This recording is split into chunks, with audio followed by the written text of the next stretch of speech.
This YouTube channel does not promote any violent, harmful, or illegal activities. All content provided by this channel is meant for an educational purpose only.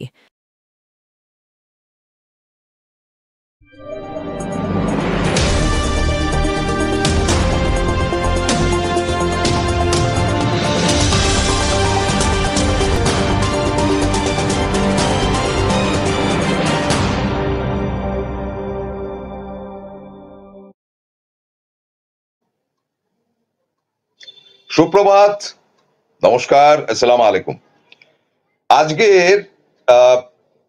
আজকে সকালবেলার অনুষ্ঠানটা মাননীয় মন্ত্রী এবং cabinet number 2-3 মধ্যে যিনি রয়েছেন, অরূপ বিশ্বাস, আমার অত্যন্ত প্রিয় বন্ধু এবং দীর্ঘদিনের বন্ধুত্ব তার সঙ্গে।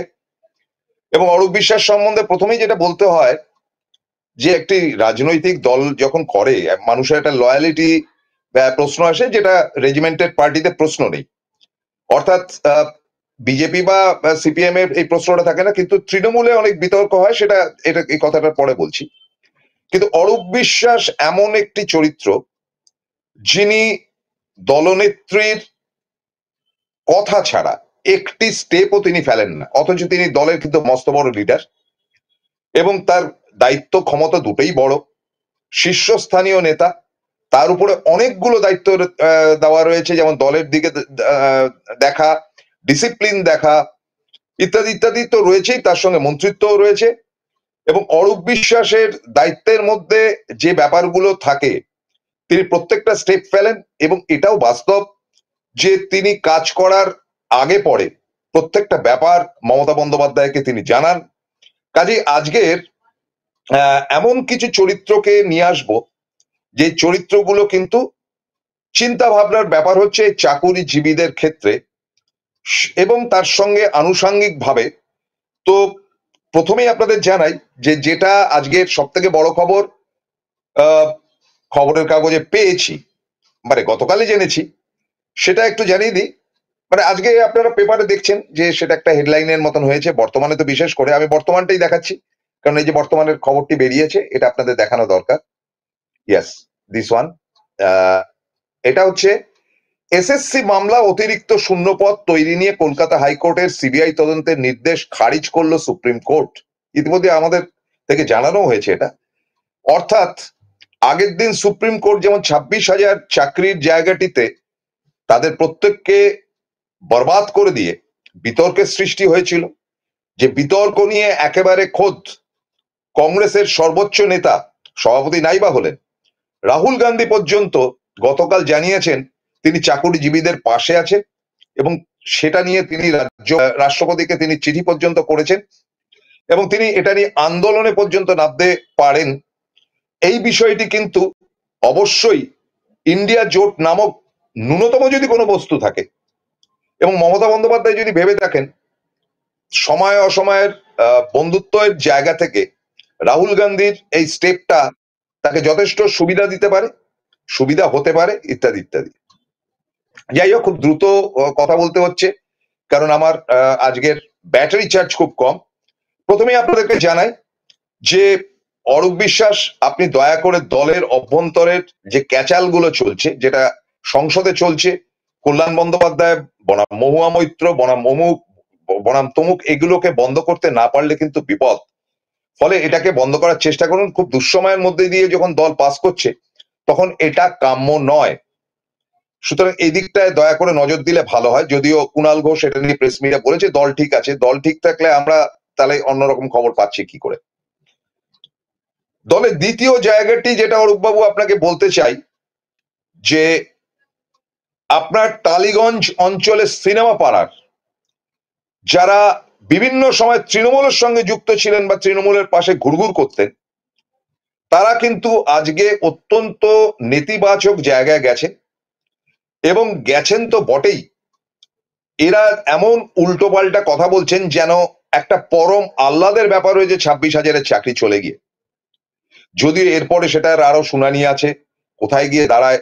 মমতা বন্দ্যোপাধ্যায় ইতিমধ্যেই জানিয়েছেন যে তিনি তাদের পাশে আছেন, কিন্তু তা সত্ত্বেও আমি কিন্তু বারবার করে বলেছিলাম যে ধর্মতলায় অবস্থান তৃণমূল করুক, সেটা আপনার দল করেনি।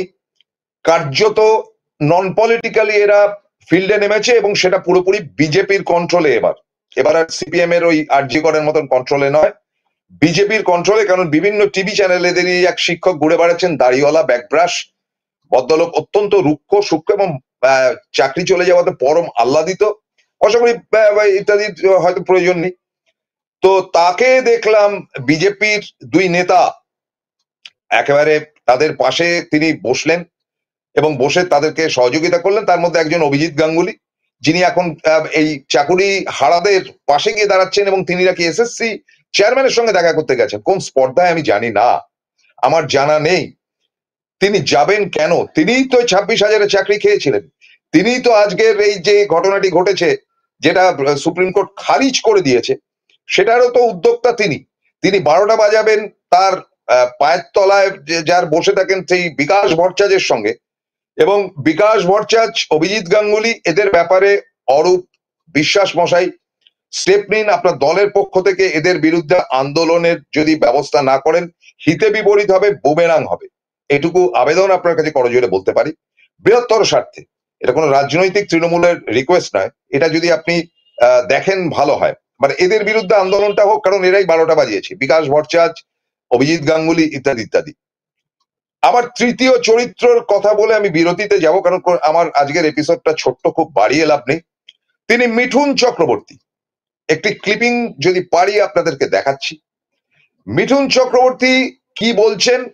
মিঠুন চক্রবর্তী গত পরশুদিন বলেছেন, মানে সোমবার দিন, ইয়েস সোমবার দিন তিনি বলেছেন, যাদের চাকরি গিয়েছে তাদের ভালো হোক। মানেটা কি? কি শান্তির ছেলে, চিন্তা করুন। যাদের চাকরি গিয়েছে তাদের ভালো হোক তিনি কামনা করছেন। আর তিনি যখন আন্দোলন করছেন, ও মিঠুন দা সব ঠিক আছে তো? ছেলে এখন ঠিক আছে? তার ছেলে রেপ কেসে যুক্ত হয়েছিল এবং রেপ কেসে যুক্ত হওয়ার পর তারপরে কিভাবে তিনি মমতা বন্দ্যোপাধ্যায়ের দলে প্রবেশ করেন, সাংসদ হন, দল ছেড়ে চলে যান, এখন ঘোরতর বিজেপি হয়েছেন। ছেলেকে তো বাঁচাতে হবে বলে অনেকেই ধারণা করছেন। তিনি বলছেন এদের ভালো হোক। অরূপ বাবু, সিনেমা জগৎটা আপনার হাতে, একটু দেখুন, একটু দেখুন এই চরিত্রগুলোকে। এদের বাড়বাড়ন্ত কিন্তু আপনার দলের ক্ষতি যেমন করছে, সিনেমা পাড়াটারও ক্ষতি করছে। আরজিকর কাণ্ডে সিনেমা পাড়ার অর্ধেক লোক নেমে গিয়েছিল এবং তারা দিনের পর দিন নানান ঘটনা ঘটিয়েছে। আমি তাদেরকে পার্ট পার্ট করে দ্বিতীয় ভাগে যাব একটা ছোট্ট বিরতি নিয়ে, কারণ আজকের এপিসোডটা খুব ছোট। এটা সম্পূর্ণ অরূপ বিশ্বাসকে দেওয়ার জন্যই এপিসোডটা নিয়েছি, এবং আপনি দয়া করে দেখলে কৃতার্থ হব যে সিনেমা পাড়ার লোকগুলো কিন্তু বড্ড বেয়াদবি করছে এবং তাদের 26,000-এর চাকরি চলে যাওয়াতে তারা পরম আহ্লাদিত। আপনি যদি দয়া করে দেখেন তাহলে ভালো হয়। এবং তারই সঙ্গে আমি দর্শকদেরও বলছি যে এই সিনেমা চরিত্র যারা কোটি কোটি টাকা রোজগার করেছে তাদের কিচ্ছু আসে যায় না কার চাকরি গেল এলো ইত্যাদি ইত্যাদি। এবার একটা ছোট্ট বিরতিতে যাওয়ার পালা। বিরতি থেকে ফিরে এসে সিনেমার কতগুলো চরিত্র, মানে এই অভিনেতা অভিনেত্রী ইত্যাদির চরিত্র তুলে ধরবো আপনাদের সামনে, সঙ্গে থাকুন।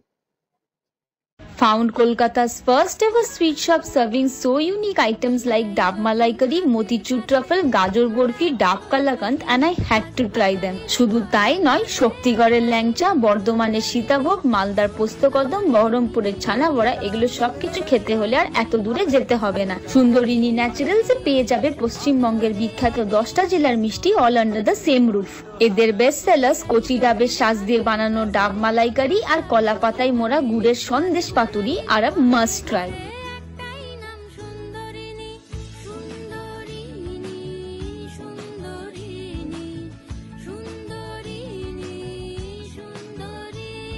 জয়গুরু রত্নভান্ডার জ্যোতিষীমা, এখানে গোল্ড মেডেলিস্ট জ্যোতিষী বসেন। হাই কোয়ালিটির আসল গ্রহরত্ন সবচেয়ে কম দামে এখানে পাওয়া যায়। স্থান বেলঘড়িয়া, রানী পার্ক, বটতলা, 2 নম্বর রেলগেটের নিকটে। 9681345722 এবং 9007778922।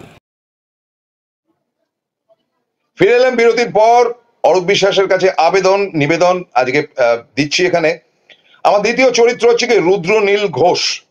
এত বাজে লোক আমি মানে সিনেমা জগতে খুব কম দেখেছি তো বটেই, মিঠুনি তো আছে। রুদ্রনীল ঘোষ লাগাতার মমতা বন্দ্যোপাধ্যায়কে আক্রমণ করছে একটি ঘটনা অরূপবাবু আপনার সামনে তুলে ধরতে চাই। এই রুদ্রনীল ঘোষের সম্বন্ধে 2005 সালে অরূপবাবু দেখে নিতে পারেন, খবরটা নিতে পারেন, আনন্দবাজারেও সেটা কিন্তু বেরিয়েছিল, আপনি দয়া করে দেখে নিলে ভালো হয়। 2005 সালে একটি রেপ কেসে জড়িয়ে পড়ে এবং তার বিরুদ্ধে রেপের মামলা তৈরি হয় এক অভিনেত্রীর মাধ্যমে। আমি স্থানকাল পাত্রের জন্য তার নামটা বলছি না।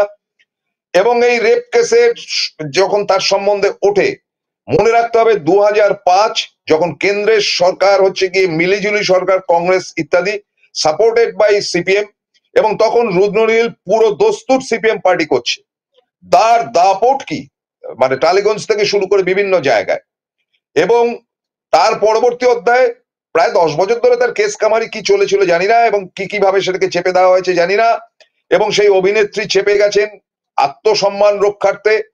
এটাকে আবার খুঁচিয়ে বের করা হোক বলে আমি মনে করি, কারণ তিনি লম্বা চওড়া লেকচার দিচ্ছেন, কবিতা বলছেন, মমতা বন্দ্যোপাধ্যায় আদর শ্রাদ্ধ করছেন আপনার নেত্রীকে এবং আপনার সব থেকে প্রিয় মানুষটির বিরুদ্ধে ছোট লোক। আমি যে নারীকে সম্মান করতে পারে না, রেপ কেস যার নামে ওঠে, ছাড়া পেলেন কি না পেলেন, ছাড়া তো অনেকেই পায়, সেটা তো ওই অমুক বাবা তমুক বাবা সকলেই তো ছাড়া পেয়ে যাচ্ছে চারিদিক থেকে, এবং গুজরাটের রেপ কেসের আসামিরাও ছাড়া পেয়ে যায়। তো ফলে আমরা ওটার উপর খুব বেশি জোর দিচ্ছি না, কিন্তু ছাড়া পেয়েছেন এটা বাস্তব। এবং তা কিভাবে হয়েছে, কি বৃত্তান্ত, সেটাকে আরেকবার খুঁচিয়ে দেওয়া হোক, কারণ তার লম্বা চওড়া লেকচার শুনবো। আর 2005-এর এক মহিলা অভিনেত্রী রেপ কেসের কি কেস হয়েছিল সেটা যদি অরূপবাবু খুঁজে বার করতে পারেন, আমি কৃতজ্ঞ থাকবো। দরকার হলে আনন্দবাজারের ক্লিপিং আপনার কাছে পাঠিয়ে দিতে রাজি আছি। এরা সব ধম্মপুত্র যুধিষ্ঠির, আপনার দলে এরা প্রবেশ করেছিল, 2 লাখ টাকা মায়না পেত, কি সব গভর্নমেন্টের কাজে ব্যস্ত ছিল, এসব লোককে নিয়ে আপনার কি সর্বনাশটি করেছেন আপনারা বুঝে নিন। আমার এরপরের চরিত্র হচ্ছে গিয়ে একটা ফচকে ছোড়া, এক সময় সিনেমা করত এবং তারপরে সিনেমা থেকে বিদায় নিয়ে এখন যাদবপুরের ছাত্র হিসেবে সে খারাপ না, আমারও তাকে খুব খারাপ লাগতো না, অরিত্র দত্ত বণিক, অল লাইক দ্যাট। সে মমতা বন্দ্যোপাধ্যায়ের সম্বন্ধে এমন বাজে কথা বলেছে, সে বলেছে যে মমতা বন্দ্যোপাধ্যায়ের তার যে সিকিউরিটি রাজীব কুমারের পাশ থেকে সরে গেলে নাকি সে দেখে নিতে পারে, এবং তাই নিয়ে মানে পোর্টাল টু পোর্টাল এবং ফেসবুক টু ফেসবুক তার সম্বন্ধে একেবারে ভয়ঙ্কর ধরনের ট্রোলিং শুরু হয়েছে। আমি বলবো না ছেলেটা অসভ্য ছেলে, কিন্তু ছেলেটা বেয়াদব ছেলে, অতিরিক্ত বারবারন্ত হয়েছে ছেলেটির। সিনেমা আপনাদের টালিগঞ্জের ছেলে, এবং সে এখন আর চান্স পায় না। মিঠুন চক্রবর্তীর আদন্ত কাছের লোক, এবং তার থেকে রাবিশ চ্যানেলে ওই আর দিয়ে নাম যেটির, সেখানে নিয়মিত বসেন, ফলে তিনি বিজেপির একেবারে প্রিয়পাত্র এবং চ্যানেলেরও প্রিয়পাত্র, প্রায় বসে থাকেন। এই ছেলেটি সম্বন্ধে খোঁজ খবর নিয়ে দেখুন যে তার সঙ্গে কি দর কষাকষি হয়েছে একটি চ্যানেলের, এবং কি তিনি পাচ্ছেন বা না পাচ্ছেন, কোন দুঃসাহসে, কোনো মানে নেই, অর্থ নেই, যুক্তি নেই, তিনি আজে বাজে কথা বলছেন। এটা হচ্ছে গিয়ে চরিত্র তৃতীয়। মিঠুন ছিল, মিঠুনের চেলার নামটা বললাম। এবং চতুর্থ চরিত্র, ইনিও টালিগঞ্জের, চক্রবর্তী, ঋত্বিক চক্রবর্তী, এবং তিনি ইন্টেলেকচুয়াল স্টার। এবং এই ঋত্বিক চক্রবর্তী নাকি সাংঘাতিক ভালো বামপন্থী অভিনেতা, সময় পেলেই সিনেমা করতে করতে, প্রচুর সিনেমা করেন, সময় পেলেই কিন্তু খোঁচাখুচি করে দেন তৃণমূলকে। তার প্রোফাইলে গিয়ে দেখুন তিনি কি ধরনের মন্তব্য এবং উস্কানি নিয়মিতভাবে দিয়ে চলেছেন, এবং সিনেমা করছেন, সুবিধা নিচ্ছেন, প্রডিউসারদের ধরার জন্য তারা আবেদন করছেন। আমি তো দেখেছি যারা কাজ পায় না তাদের অনেকেই আপনার অফিসের সামনে গুড়গুড় করতে থাকে যে একটু সিনেমায় যদি চান্স পাওয়া যায়। তো এসব জিনিস তো দেখেছি আপনার অফিসে। তো এই জায়গাটা আমি আপনাকে অনুরোধ করব, দলের একটি মুখ হিসাবে, দলের একটি অত্যন্ত লয়াল ওয়ার্কার হিসাবে, নেতা হিসাবে, এবং মমতা বন্দ্যোপাধ্যায়ের ঘনিষ্ঠ হিসাবে, এই বদমাশগুলো কিন্তু আরজিকর কাণ্ডের এক একটি কুৎসিত চরিত্র, যারা ঘেটে আরজিকর কাণ্ডটিকে 12টা বাজিয়েছে। এবার এই চাকরি যাদের গেছে তাদের জন্য তারা আবার পথে নেমেছে। আমরা আগে বারবার করে বলেছি, প্রবীর বিশ্বাসের সঙ্গে অনুষ্ঠান করতে গিয়ে বলেছি যে অবিলম্বে তৃণমূল যেন অবস্থান নেয়, সেটা তৃণমূল নেননি। সেটা তারা ওই নেতাজি ইন্ডোর স্টেডিয়ামে মমতা বন্দ্যোপাধ্যায় বলেছেন, এবং সেই স্কোপটা কিন্তু বিজেপি নিয়েছে। পেছন থেকে ব্যাকিং রয়েছে সিপিএম এর। সিপিএম এবং বিজেপি মোটামুটি কনফার্ম যে তারা আগামী নির্বাচনে একসাথে লড়বেন। একটা ছোট উদাহরণ দিই, যদি ছবিটা থাকে আপনাদের দেখিয়ে দিতে পারবো, যে নরেন্দ্র মোদীকে ফ্যাসিস্ট বলা চলবে না, প্রকাশ কারাটের অর্ডার, যদি ছবিটি থাকে আপনাদের দেখিয়ে দিতে পারবো। প্রকাশ কারাটের আদেশ যে নরেন্দ্র মোদীকে ফ্যাসিস্ট বলা চলবে না, তাই নিয়ে কিন্তু বিতর্ক হয়েছে সিপিএম এর অন্দরে। এটা দেখবেন নাকি অরূপ বাবু? তো ফলে আমি আবারও আপনাদেরকে সতর্ক করছি যে সিপিএম এবং বিজেপি কেরালে যেমন প্যাক্ট হচ্ছে, তেমন পশ্চিমবঙ্গে প্যাক্ট হচ্ছে, এবং সেই প্যাক্ট হয়ে মুসলিম ভোটকে তোলবার জন্য সিপিএম যেমন পথে নামছে এই ছাত্রছাত্রীদেরকে কেন্দ্র করে, সেরকম সিনেমা আর্টিস্টদের নামে একটা তাণ্ডব তৈরি করার চেষ্টা করছে। অরূপবাবু একটু দেখুন, তার কারণটা হচ্ছে 26,000-এর জন্য কিন্তু আমরা লড়াই করব, আপনিও করবেন, দলনেত্রী করবেন, যে কোনো দলের লোক করবেন, কিন্তু সিপিএম করবে না, বা বিজেপির গাঙ্গুলিকে আমি বিশ্বাস করি না। রাহুল গান্ধী আছে, সম্মিলিতভাবে লড়াই করুন, এবং কি করে তাদের চাকরিটা ফেরত আসে। কারণ বিচার ব্যবস্থার বিরুদ্ধে আমি একটি কথা বলবো না, কিন্তু বিচারকরা যে সঠিক নয়, সে ঘুষ খাওয়া বিচারক যার বাড়িতে কোটি কোটি টাকা পাওয়া গেছে, বা এই বিচারক যিনি এই 26,000-এর চাকরিকে বিজেপিতে গিয়ে জয়েন করেছে, এদের কিন্তু বিশ্বাস করি না, জঘন্যতম লোকেরা।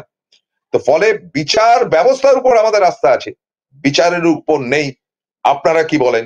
আপনাদের কথার অপেক্ষায় রইলাম। আজকের মতো বিদায় নিচ্ছি, ভালো থাকবেন, লড়াইটা জারি রাখুন, এদের চাকরিটা ফেরত দিতে হবে, এটা মনে রাখুন। নমস্কার, আদাব।